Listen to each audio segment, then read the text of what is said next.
Hi folks, I was just writing my autobiography and it's almost finished now. I'm on the second page and I thought you might be interested because I have one or two people asking me about how Jeremy got into music. You know, Jeremy Ross Lawler sort of made up the Winter's Edge Band and Fatal Dreams, things like that.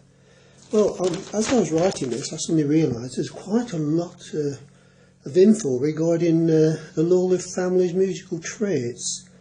First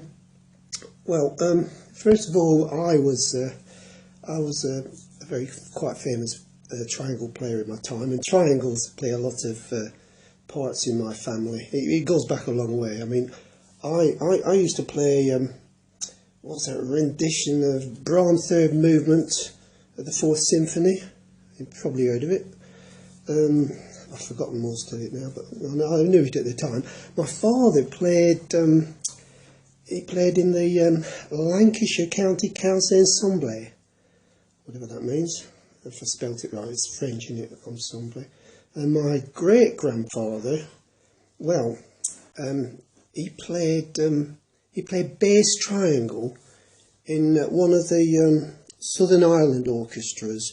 He was a guard, believe it or not, on one of the Irish Southern Ireland train companies, and his job helped him a lot. He had incredible timing, you know, when it came to music. You know, oh yes he did, oh yes he did, oh yes he did, oh yes he did. You know what I'm going for. You know, railways and all that. And my great grandfather, he played the triangle. Well, it's not very important. He was at Buckingham Palace. He used to beat the triangle for the meal times. He was bing, you know, and that's as far as I can go. But I did have a friend who told me that allegedly in the 16th century, one of our ancestors actually invented the triangle, and 2 years later he invented the wand, which is a thing you bang the triangle with. But personally, I think it was the other way around. I think he invented the wand first and then thought, what the hell can I whack this with? Whack with this. And then he invented the triangle. But it's all conjecture, really, not really that important. Anyway, that's the Lawler family musical history. But now how Jeremy got into it, well, he was a big failure, actually, at one stage. I mean, most of us were child prodigies, you know. So, his mum and me, when he was 2 months old, decided to give him a triangle, which, to see how he got on with it. Well, we got the fire brigade in to get it off his head, and then we used to have a little tom kitten. And what he did with the wand, well, put it this way, it didn't need the operation at the vets after that, so that saved us a bit of money. And we gave up on him after that, you know, thought it was a bit of a misfit in the family.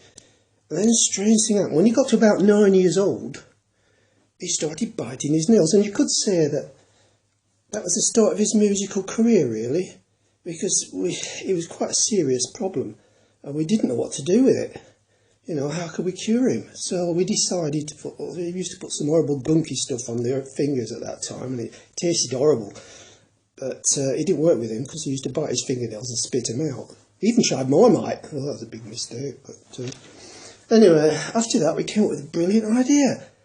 We thought, if we can get his fingers away from his mouth, that might solve the problem. It's bound to, isn't it, really? So what we did was, we got him an acoustic guitar, slapped his left hand on the frets, and his right hand, we stuck a plectrum in it and taught it, you know, we made him strum.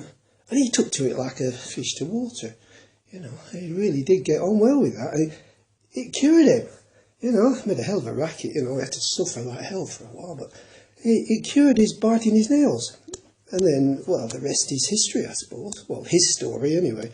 And the funny thing was, though, he was very good on this guitar. He can actually play bass guitar in bands, rhythm guitar, and lead guitar. So you could say he could do these, well, so it's got 3 angles for his guitar playing, which brings us back to the triangle, really, doesn't it? So I suppose, after all, he wasn't such a failure after all, because he was sort of gifted as a triangle player, only with guitars, if you know what I mean. Anyway, I better get on to finish off my autobiography now. Let's see, last line, I think I'm on now. A bit premature, but and then he died. The end. I can't really put the end if I die, can I? But, oh, he's still here. Oh, sorry. Cheerio.